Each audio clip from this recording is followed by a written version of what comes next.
everyone. Welcome to our YouTube channel, Achievers of Science and Commerce. Myself Nishtha and I'll be teaching chemistry on this platform. Please do subscribe our channel for more educational videos. So students, in the last lecture we have discussed about the vapor pressure of solid in liquid solutions as well as the vapor pressure of gases in liquid solutions. For gases in liquid, we have discussed Henry's law in detail. So today we are going to start with the next topic of chapter solutions of class +2, that is vapor pressure of liquid solutions. What is mean by vapor pressure of liquid solution? It means कि जब दो liquids को हमने combine करके एक solution बनाया, for example हमारा solute भी लिक्विड है और सॉल्वेंट भी लिक्विड है, acetone and water let us suppose, तो दोनों अगर लिक्विड लिए हैं then what will be the effect of vapour pressure on it. So for this we have to derive some relation according to Raoult's law. We have discussed the Raoult's law. Raoult's was that is the partial pressure of the gas is directly proportional to the mole fraction. So according to Raoult's law, we have discussed the partial pressure of any component. अब यहाँ पे component, वहाँ पे हमने gases को discuss किया था, यहाँ पे हमने component कौन से दिए, दोनों liquids लिए. So let us take one component as symbol 1 and the second component as symbol 2. So अगर partial pressure of first component directly proportional है mole fraction of first component के, सिमिलरली रॉल्स लॉ क्या कहता है, second component का partial pressure will be directly proportional to the mole fraction of second component. Now proportionality के sign को हटा के हमने क्या लगाया था, P1 not and P2 nought. So this was the vapour pressure of the component at pure state. जब वो प्योर स्टेट में है उस टाइम पे उसका जो प्रेशर है that is represented by P1 not and similarly P2 naught. और ये P1 P2 क्या है, partial pressure in the solutions. Now we have discussed Dalton's law in class +1 that says the total pressure of the solution will be equal to the sum of the partial pressures of all the components present in the solution. So according to Raoult's law, यहाँ पे कितने components हैं, 2 components हैं, P1 and P2. So total partial pressure of the solution, total pressure of the solution will be equal to P1 plus P2. That is the partial pressures of all the components present in the solution. Now P1 की value हमने ये first equation से ली और P2 की value ये second equation से ली. यहाँ पे हमने पुट कर दिया P1 naught x1 plus P2 not x2. Now we can write x1 as 1 minus x2. Why? Because x1 plus x2 is equal to 1. ये हमने मोल फ्रैक्शन में डिस्कस किया था.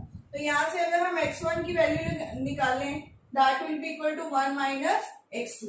नाउ P1 नॉट x1 की जगह हमने क्या पुट कर दिया, 1 minus x2. Here remains same. Now bracket open करेंगे, P1 naught multiply by 1 that is P1 not and P1 naught multiply by x2 that is P1 not into x2. इसको ऐसे लिखिए.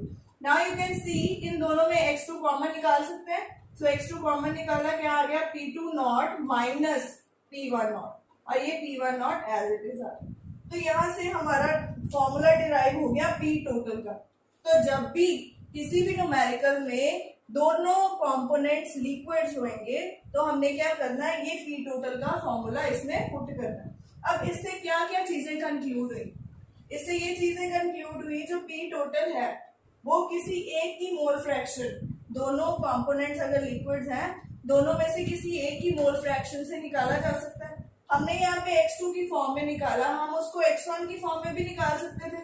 कैसे, जब हम इस x2 को x1 की फॉर्म में कन्वर्ट कर देते देन आंसर जो आता P टोटल का that will be in the form of x1. So means हम किसी एक की मोल फ्रैक्शन की फॉर्म्स में P टोटल को रिप्रेजेंट कर सकते हैं. सेकेंड, अब जो P टोटल है किसके ऊपर डिपेंड कर रहा है, basically P2 nought and P1 nought. So अगर P2 नॉट और P1 नॉट की वैल्यूज वेरी करेंगी, जैसे जैसे इंक्रीज डिक्रीज करेंगी वैसे ही P टोटल की वैल्यू भी इंक्रीज या डिक्रीज करेगी. सो ये जो हमने दो कंसीडर किए थे, इनको हम ग्राफ में रिप्रेजेंट कैसे करेंगे? Suppose this is the graph. Here we have taken vapor pressure towards the y-axis and mole fraction towards the x-axis. Now what will you see? So here we can see that if we plot a graph between the vapor pressure and mole fraction, अब देखो क्या किया हमने, x1 यहाँ पे क्या था 1, मतलब हमारा प्योर कंपोनेंट यहाँ पे कौन सा है? 1 कंपोनेंट. तो जो 1 कंपोनेंट होगा, सारे के सारा अगर हम 1 कंपोनेंट ले रहे हैं तो उस टाइम पे जो वेपर प्रेशर होगा that will B P1 not. Similarly जब हम लेफ्ट टू राइट मूव करते हैं towards the x axis, you can C x2 की वैल्यू इंक्रीज होती जा रही है. मतलब फॉर एग्जांपल हमने एक वाटर ले लिया. सपोज वाटर पहले प्योर था, उसमें हमने धीरे धीरे क्या किया, अल्कोहल ऐड करते गए, तो x2 की वैल्यू जो है वो इंक्रीज करते गए. सिमिलरली हमने क्या किया, यहाँ पे हम x2 की वैल्यू इंक्रीज करते जा रहे हैं, सेकेंड कंपोनेंट को ऐड करते जा रहे हैं. उससे क्या होगा, एक टाइम ऐसा आएगा जब सारा सोल्यूशन किस पे डिपेंड करेगा, mole fraction of second component. So यहाँ पे सेकेंड कंपोनेंट है, तो इट मीन्स यहाँ पे जो प्रेशर होगा that will be the partial pressure of pure component that is second. अब यहाँ पे हमने ये ग्राफ पहले भी डिस्कस किया था, जैसे जैसे मोल फ्रैक्शन बढ़ेगी वैसे वैसे वेपर प्रेशर बढ़ेगा. ये कौन सा ग्राफ था, रॉल्स लॉ का, इसका, that P1 is directly proportional to x1. तो जैसे जैसे P1 बढ़ेगा वैसे वैसे x1 बढ़ेगा. सिमिलरली P2 जैसे जैसे बढ़ेगा वैसे ही x2 बढ़ेगा. अब यहाँ पे x2 इस साइड पे बढ़ रहा है, इट मीन्स ये वाली जो लाइन है it will represent P2. Similarly, x1 इस साइड पे बढ़ रहा है and this line will be represented as P1. Now, अब P टोटल जो निकालना है हमने, वो इन दो पॉइंट्स को ज्वाइन करके हमारी ये लाइन आएगी, that will be the P total. अब देखो यहाँ पे हमने क्या किया, P1 नॉट को नीचे रखा है, P2 नॉट को ऊपर रखा है. इट मीन्स P1 नॉट का जो प्रेशर है that is less than P2 not. तो P टोटल इन दोनों को प्लस करके निकाल सकते हैं. So this was the vapor pressure of liquid solution. Now इसमें एक और केस आता है कि अगर वेपर फेज में हो तो कॉम्पोजिशन कैसे निकालेंगे. Suppose these two components are in the vapor phase, then what will be the composition? So उसके लिए हमें एक फॉर्मूला करना है. क्या फॉर्मूला होगा? If y1 and y2 are mole fractions हैं कब, at vapor phase at equilibrium position पे वेपर फेज में अगर y1 y2 कंपोनेंट्स की मोल फ्रैक्शन है, then P1 will be equal to y1 into P total and P2 will be equal to y2 into P2. So अगर vapour phase component का निकालना हो तो P टोटल की वैल्यू यहाँ से पहले हमें निकालनी पड़ेगी, फिर हम ये P टोटल यहाँ पे पुट करके पार्शियल प्रेशर्स दोनों के निकाल सकते हैं. यहाँ अगर मोल फ्रैक्शन फाइंड आउट करने को बोला इन vapour phase, so we can find out y1 and y2. So this was the graph representing the vapor pressure of liquid solutions. अब liquid solutions में हमने क्या लेके चले हैं कि ये बिल्कुल प्योर स्टेट में है. यहाँ पे P1 प्योर स्टेट में है, यहाँ पे P2 नॉट प्योर स्टेट में है. तो नेक्स्ट हमने जो डिस्कस करना है, हम इसी को in the form of numerical discuss करते हैं कि इसका न्यूमेरिकल कैसा आता है. So let us discuss that numerical. It is also given in your NCERT book. You can see the statement from that also. I am going to discuss that numerical.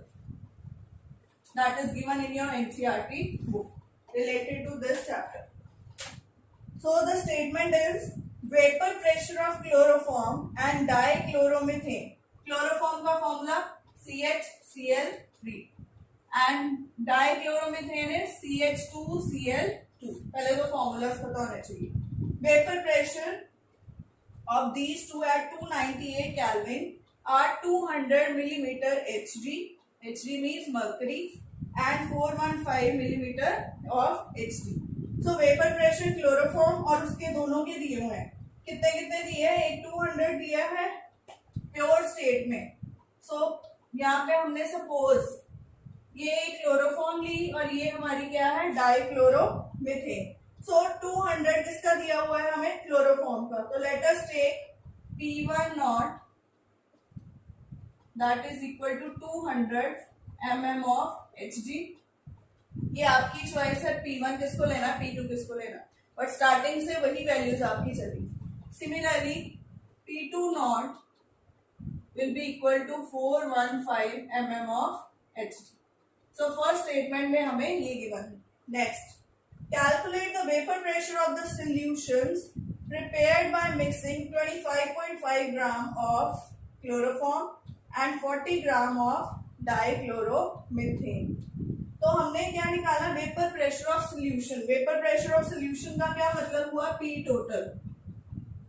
ये हमने find out करना है। Clear.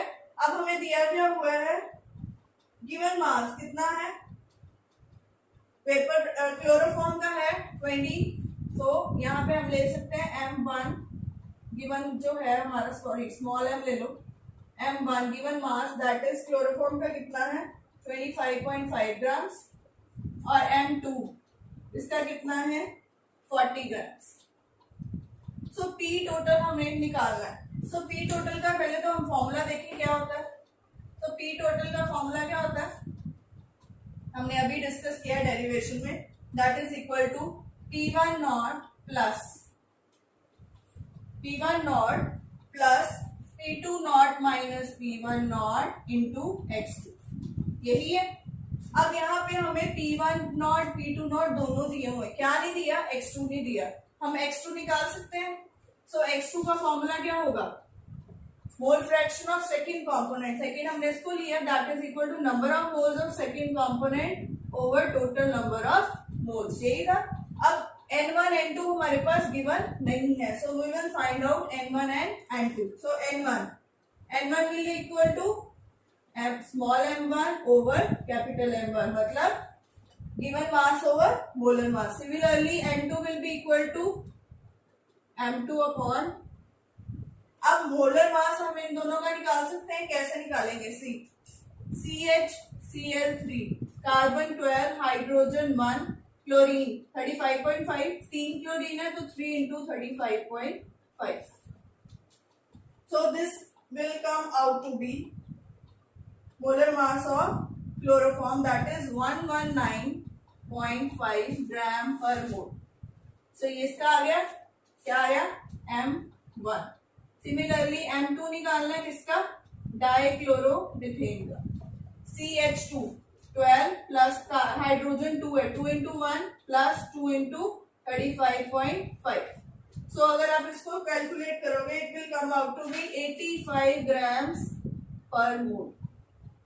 तो हमने ये दोनों के क्या निकाल लिए, मोलर मास निकाल लिए। गिवन मास हमें दिए हुए हैं, तो we can find out number of moles N1 and number of moles N2।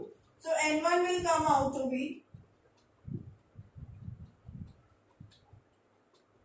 0.213 moles and N2 will come out to be 0.47 moles। so जब दोनों को डिवाइड करेंगे कैसे, M1 इसका कितना है 25.5 ओवर M1, इसको दोनों को डिवाइड करेंगे तो वी विल गेट, इन दोनों को डिवाइड करके क्या आएगा ये, और यहाँ पे क्या है 40 अपॉन 85, इन दोनों को डिवाइड करके क्या आएगा। नाउ हमारे पास नंबर ऑफ मोल्स आ गए, पुट करेंगे यहाँ पे। So number of moles second के कितने हैं 0.47 अपॉन 0.213 प्लस 0.47। सो X2 हमारे पास कितना आ जाएगा, यहाँ से X2 will come out to be 0.688। 0.688। So X2 आ गया। अब यहाँ पे पुट कर सकते हैं, we can put here the values and get the value of P total. Now let us put the values. तो यहाँ पे क्या आएगा, P total will be equal to P1 nought कितना है 200 प्लस P2 नॉट कितना है 415 माइनस P1 नॉट 200 x2 कितना आया 0.688। तो यहाँ से हम पी टोटल की वैल्यू निकाल सकते हैं, that will come out to be 347.9 mm of x2। अब एक चीज ध्यान में रखनी है, यहाँ हमने फॉर्मूले में लगाया है P2 nought minus P1 not, तो P2 नॉट हमेशा बड़ा होना चाहिए तभी वैल्यू पॉजिटिव आएगी, नहीं तो आपका P टोटल नेगेटिव आंसर आ जाएगा। तो हमने 2 उसको लेना है जिसका partial pressure pure partial pressure क्या है ज्यादा है, ज्यादा होगा तो वैल्यू हमारी क्या आएगी पॉजिटिव आएगी। तो इसलिए हमने इसको 2 कंसीडर किया और इसको 1, क्योंकि फॉर्मूला में 2 में से हमने 1 को माइनस किया। क्लियर? तो अगर हमारी ये वैल्यू बड़ी होती तो हम इसको 2 कंसीडर कर सकते हैं। नाउ ये तो हमारा आ गया पी टोटल। अब इस क्वेश्चन का सेकंड पार्ट क्या है, mole fraction of each component in vapour phase. अब mole fraction of each component मतलब क्या निकालना वेपर फेज में, y1 एंड y2, ये दोनों चीजें भी कैलकुलेट करनी है। सो y1 क्या था, हमने किया था P1 is equal to y1 into P total and P2 is equal to y2 into P total, यही किया था। अब P टोटल तो हमारे पास है पर P1 P2 नहीं है, हमारे पास प्योर के हैं P1 not P2 not, but partial pressure हमारे पास नहीं है। तो पार्शियल प्रेशर हम निकाल सकते हैं, कैसे निकालेंगे, P1 will be equal to P1 naught into x1 and P2 will be equal to P2 naught x2। अब x2 तो हमारे पास था, निकाला हमने, अब x1 यही से निकाल सकते हैं, x1 will be equal to 0.312, x1 is equal to 1 minus x2 that is 0.312। तो यहाँ पे हम पुट कर सकते हैं, तो P1 will be equal to 1 कितना है 200 into x1 कितना है 0.312। Similarly, P2 is equal to 415 into x2 0.688। तो यहाँ से हमारे पास P1 and P2 आ जाएगा। So P1 will come out to be 62.4 and P2 will come out to be 285.5। तो यहाँ से हमारे पास P1 and P2 आ गए दोनों। अब P1 P2 तो आ गए, तो हम यहाँ से y1 y2 निकाल सकते हैं, कैसे, इन दोनों से डिवाइड कर देंगे P टोटल को। Now we will put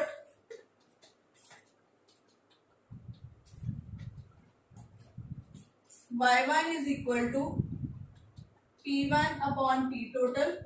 so P1 कितना आया 62.4 अपॉन P टोटल हमारा कितना आया था 347.9। Similarly, y2 will be equal to P2 upon P total, that is कितना है 285.5 अपॉन P total कितना है 347.9। तो यहाँ से हमारे वेपर फेज के दोनों कंपोनेंट्स आ जाएंगे। इसका आंसर आएगा हमारा 0.82, इसका आंसर आएगा 0.18। तो यहाँ पे हमारे दोनों के मोल फ्रैक्शंस आ गए इन vapour phase. So this was the numerical that is given in your NCERT books.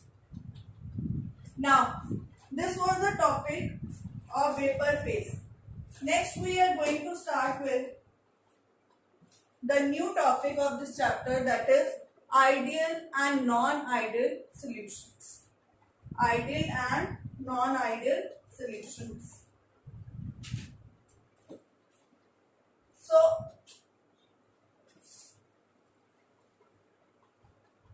let us start with that. अब आइडियल सोल्यूशन क्या होंगे और नॉन आइडियल क्या होंगे। आइडियल नेम से पता लग रहा है जो सारे रूल्स फॉलो करे उसको हम बोलते हैं आइडियल, रूल्स एंड रेगुलेशंस का पक्का हो जाए। So ideal solutions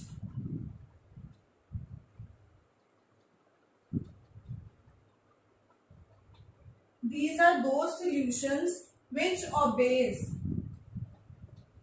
Raoult's law under all conditions of temperature and pressure।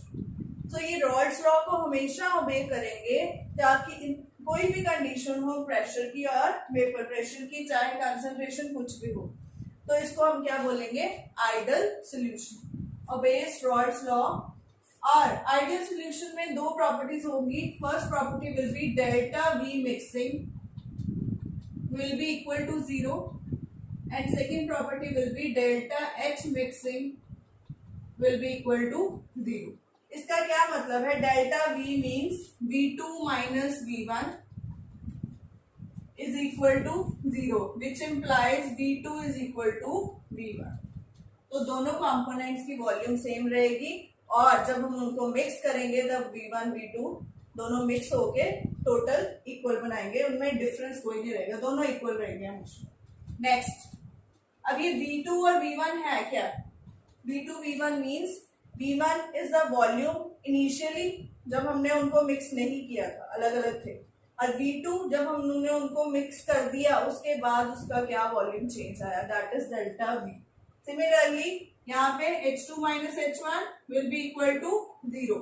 सो दोनों की इंथैल्पी चेंज कोई भी नहीं होगा, enthalpy change will remain same, जो इनिशियली था सोल्यूशन बनाने से पहले और जो सोल्यूशन बनाने के बाद दोनों का एंथैल्पी जो होगा that will remain same. So these are the properties of ideal solutions. अब इसमें एग्जांपल आ जाती है कि किन सॉल्यूशंस को हम आइडियल कह सकते हैं। अब देखो, कोई भी चीज आइडियल नहीं होती, किसी ना किसी चीज को कुछ ना कुछ चेंजेस करने ही पड़ते हैं, हमेशा हर एक चीज लॉ ओबे नहीं करेगी।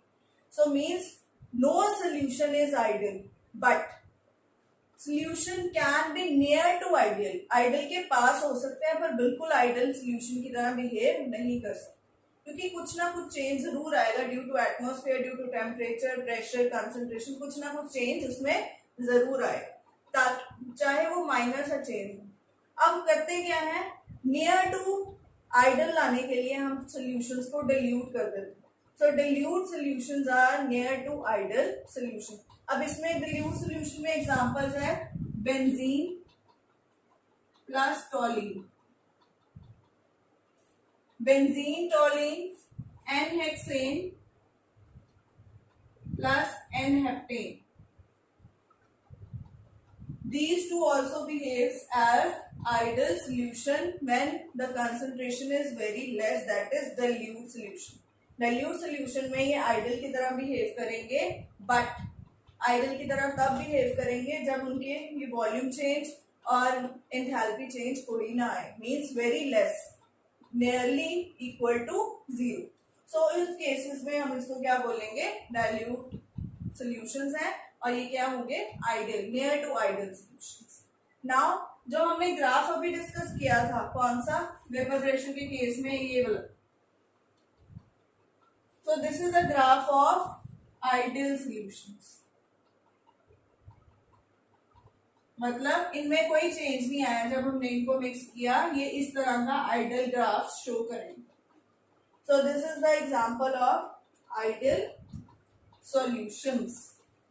तो इसका ग्राफ अगर हम दोबारा बनाना चाहें तो हम ड्रॉ कर सकते हैं। कैसे बनाया था हमने,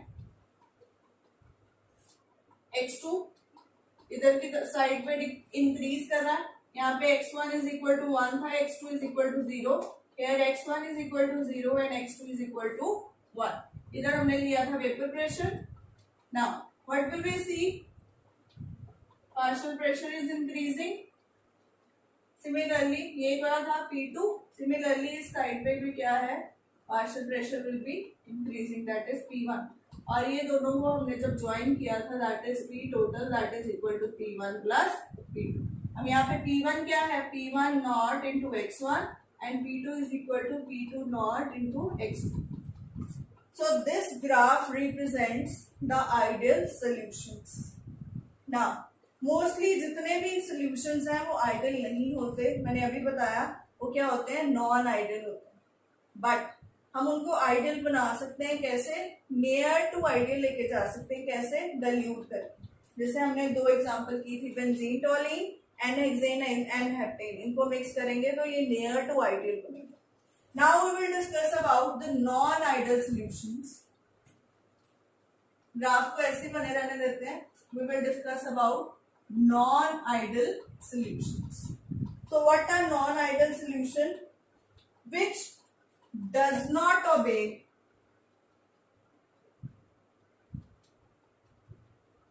Raoult's law।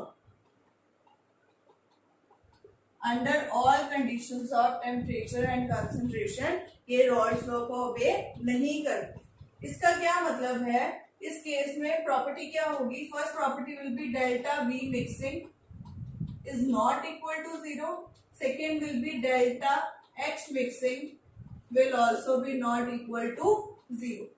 इसका क्या मतलब है, मेरे को रॉल्स लॉ ओबे नहीं करना। रॉल्स लॉ क्या था हमारा, P1 was equal to P1 naught into X1 and P2 was equal to P2 naught into X2, ये था रॉल्स लॉ।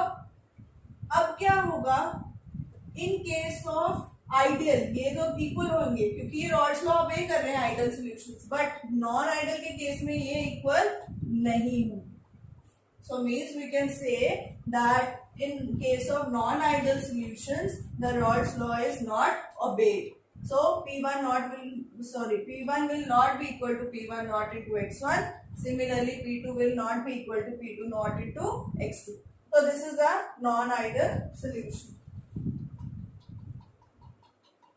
अब इनमें होता क्या है, हमने दो कंपोनेंट लिए, सोल्यूट प्लस सॉल्वेंट। जो आइडियल सॉल्यूशंस थे उसमें क्या, suppose we take solute as A and solvent as B. जो आइडियल सॉल्यूशंस थे उनमें क्या था, ए बी की force of interaction was equal to A interaction and B B interaction. So मतलब इनकी जो इंटरमॉलिक्यूलर फोर्सेस ऑफ अट्रैक्शन थी ए के साथ, मतलब जो सोल्यूट है सोल्यूट के साथ, पहले क्या था, प्योर था मींस ए की आपस में इंटरेक्शन होगी जब वो प्योर था। A means let us suppose it is water, तो वाटर की वाटर मॉलिक्यूल से हाइड्रोजन बॉन्डिंग होती है, that is intermolecular bonding. Similarly acetone की एसीटोन के साथ होगी। सो अगर ये दोनों इंटरेक्शंस और बाद में इंटरेक्शंस इक्वल हो जाएं तो हम बोलेंगे आइडियल, पर अगर ये नॉट इक्वल हो तो हम क्या बोलेंगे, non ideal solution. So force of interactions of solute and solvent are different here in case of non-ideal solutions. So ये तो आगे non-ideal solutions। अब ये दो तरह से हम इनको डिवाइड करते हैं, एक होते हैं पॉजिटिव डेविएशन, एक होती है negative deviation. So let us start with that.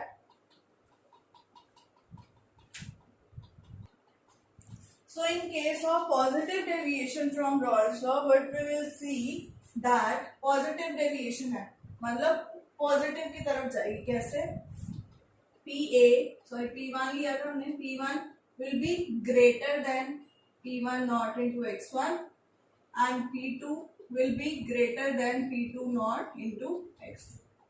So ये ग्रेटर हो जाएंगे पार्शियल प्रेशर्स इंक्रीज हो गए। इसका क्या मतलब हुआ कि जब हमने उनको प्योर कंपोनेंट्स को सॉल्यूशन बनाया तब पार्शियल प्रेशर उनका क्या हो गया, बढ़ गया।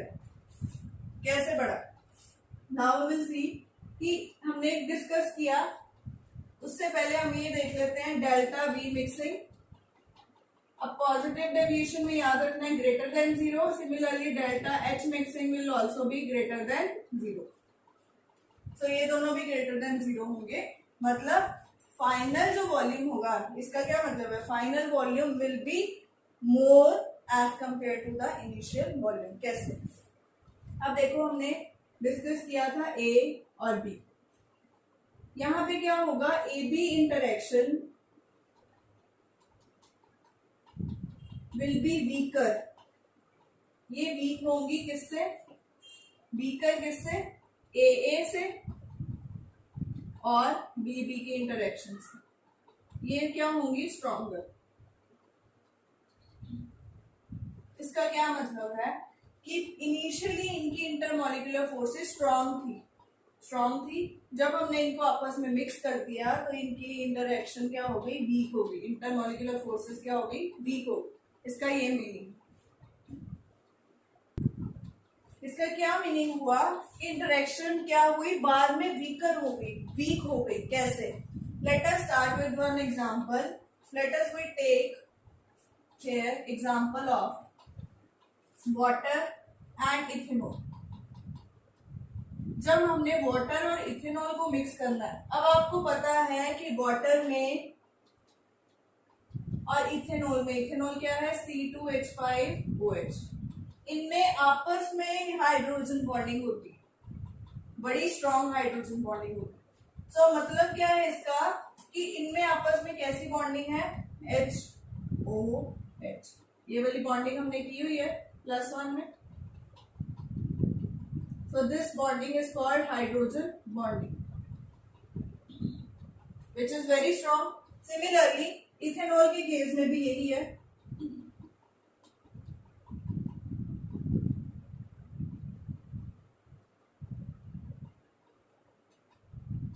यहाँ पे भी हाइड्रोजन बॉन्डिंग पॉसिबल है। सो अब देखो, इनमें ऑलरेडी हाइड्रोजन बॉन्डिंग अपने ही मॉलिक्यूल्स के बीच में हुई है। जब हमने इन दोनों को मिक्स करना है तो ये बॉन्डिंग तो तोड़नी पड़ेगी। अब ये बॉन्डिंग इतनी स्ट्रांग है, इसको तोड़ने के लिए हमें एनर्जी देनी पड़ेगी। अब जब हम एनर्जी किसी रिएक्शन में देते हैं तो उस रिएक्शन को हम क्या बोलते हैं, एंडोथर्मिक रिएक्शन। अब एंडोथर्मिक के केस में क्या होता है, delta H mixing will be greater than 0, हमें एनर्जी देनी पड़ी। सो अगर हमने इनकी बॉन्डिंग तोड़नी है, और इनकी बॉन्डिंग जब तोड़ेंगे, तोड़ने के बाद क्या होगा, सोल्यूशन में HOH और किसकी करानी है, इथेनॉल की। इनकी आपस में इतनी स्ट्रॉन्ग बॉन्डिंग नहीं हो पाएगी। क्यों? क्योंकि इनकी अपने मॉलिक्यूल्स के साथ बहुत स्ट्रॉन्ग। तो जब ए बी की इंटरेक्शन वीक हो जाए as compared to A and B B, so then we will say कि कौन सी डेविएशन हुई है, पॉजिटिव डेविएशन। सो इसमें क्या होगा, पॉजिटिव, इट मीन्स ये ग्राफ की डेविएशन किस साइड पे होगी, पॉजिटिव वाली साइड, ऊपर की तरफ। सो इस तरह से ये पॉजिटिव डेविएशन का ग्राफ होगा। So this is the positive deviation from Rod's law. Let us discuss now second deviation, that is negative deviation from Rod's law. Second is negative deviation from Rod's law. अब इसमें क्या होना है, उससे opposite क्या था, P1, उसमें क्या था, greater than P1 naught X1, यहाँ पे क्या होगा, less than P1 naught X1। Similarly, P2 is less than P2 not X2, और delta H mixing less than 0, delta B mixing also less than 0। Now, अब यहाँ पे less than 0 it means ये क्या है, एक्सोथर्मिक है। एक्सोथर्मिक क्या होती है, जिसमें एनर्जी रिलीज हो, हमें प्रोवाइड ना करनी पड़े, रिलीज हो। अब इसमें क्या होगा, AB interaction will be stronger than AA and BB। मतलब AA और BB की आपस में इंटरेक्शन इतनी स्ट्रांग नहीं थी, पहले थी ही नहीं स्ट्रांग, और जब ये दोनों जुड़े तब इनमें इंटरेक्शन हुई, और इंटरेक्शन वो क्या हुई, स्ट्रॉन्गर हुई। इसलिए AB की इंटरमॉलिक्यूलर फोर्सेस ऑफ इंटरेक्शन क्या होगी, ज्यादा as compared to AA and BB। अब यहाँ पे बॉन्ड तोड़ने के लिए हमें एनर्जी देनी नहीं पड़ेगी। क्यों? क्योंकि बॉन्ड तो है ऑलरेडी वीक बॉन्ड है, वो अपने आप ब्रेक होंगे with the release of energy. वो रिलीज ऑफ एनर्जी के क्या बोलेंगे हम, कि डेल्टा H मिक्सिंग जो है less than 0, that is exothermic reaction होगी, क्योंकि एनर्जी रिलीज होगी। जब भी स्टेबिलिटी बढ़ती है एनर्जी कम होती है। अब ये स्टेबल ज्यादा है इससे, तो मतलब जब ये बढ़ेगा, ज्यादा स्टेबल चीज बनेगी तो एनर्जी रिलीज होगी तो delta H mixing will be less than 0। Similarly अगर वॉल्यूम की बात करें, अब वॉल्यूम क्या होगा, लेस देन 0, मतलब final volume will be less as compared to initial volume. क्या मतलब, पहले ये मॉलिक्यूल्स दूर दूर थे क्योंकि इनमें आपस में इंटरेक्शन थी नहीं, वीक थी। पर जब हमने इन दोनों को मिक्स कर दिया तो इनमें स्ट्रॉन्ग इंटरेक्शन हुई। जब स्ट्रॉन्ग इंटरेक्शन होगी तो मॉलिक्यूल्स अपने पास आ जाएंगे तो वॉल्यूम क्या हो जाएगा, कम। सो इस केस में वॉल्यूम जो होगा that will be less as compared to initial volume. और पॉजिटिव डेविएशन में क्या था, फाइनल वॉल्यूम वाज ग्रेटर। क्यों ग्रेटर? क्योंकि AB की इंटरेक्शन वीकर थी, वीक होगी तो मॉलिक्यूल दूर दूर जाएंगे तो उनकी वॉल्यूम बढ़ेगा।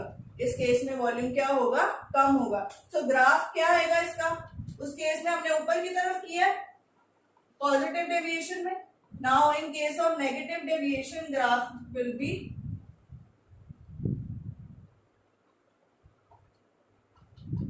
Towards negative side. P total नीचे, P1 P2 दोनों नीचे। So this is P2 and this is P1 and this is P2. So negative deviation में नीचे की तरफ जाएगी, positive deviation में ग्राफ ऊपर की तरफ जाएगा। So this is the all about the non-ideal solution. अब इसमें हम कोई एग्जांपल कंसीडर कर लेते हैं। Let us take one example in case of non-ideal solution. AABB, जैसे उसमें हमने वाटर एंड इथेनॉल लिया था। Let us take here acetone and chloroform. So acetone and chloroform के केस में क्या होगा, एसीटोन का फॉर्मूला देखते हैं। एसीटोन का फॉर्मूला होता है CH3C double bond O CH3। This is acetone and chloroform is CHCl3। सो अब इनके मॉलिक्यूल्स में पहले कोई इंटरेक्शन नहीं होगी क्योंकि हाइड्रोजन बॉन्डिंग भी पॉसिबल नहीं है। कार्बन और ऑक्सीजन में, कार्बन और हाइड्रोजन में इतनी ज्यादा इलेक्ट्रोनेगेटिविटी नहीं है कि चार्जेस आए। चार्जेस भी आएंगे तो स्ट्रॉन्ग इंटरेक्शन नहीं होगी। बट जब हम इन दोनों को मिक्स करेंगे, इन दोनों को मिक्स करने पे क्या होगा, O और H।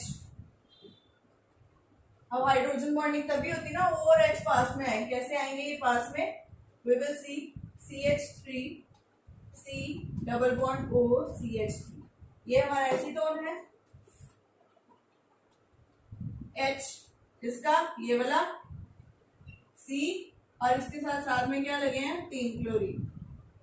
So after mixing these two components we can see here strong intermolecular forces are formed. So that is why हम बोलेंगे AB interactions are stronger as compared to AA and BB.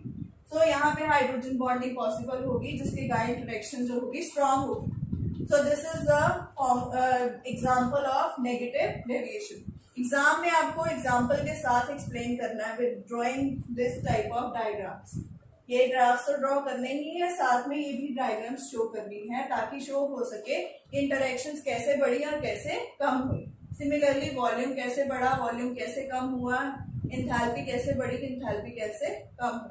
So this was all about the non ideal solutions.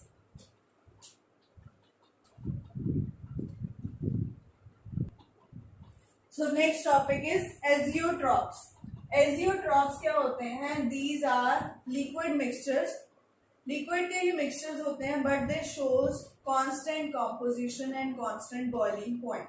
तो इसकी definition क्या आती है, azeotropes are defined as a mixture of liquid which boils at constant temperature. वो liquid जो constant temperature पे boil करे, like a pure liquid that possess same composition at same temperature in the liquid phase as well as in the vapor phase. अब इसमें क्या होगा, इनका boiling point constant है। जब बॉइलिंग पॉइंट कांस्टेंट होगा इट मीन्स हम इनको फ्रैक्शनल डिस्टिलेशन से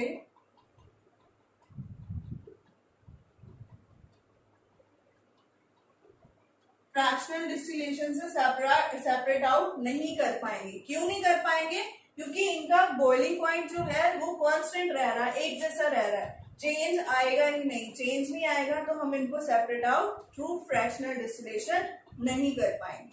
सो these are azeotropes that are also known as constant boiling mixtures, जिनका बॉइलिंग पॉइंट जो है that remains constant in the liquid phase as well as in the vapour.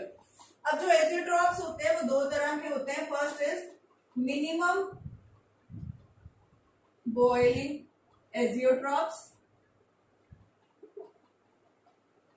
minimum boiling azeotrophs, and second are maximum boiling azeotrophs.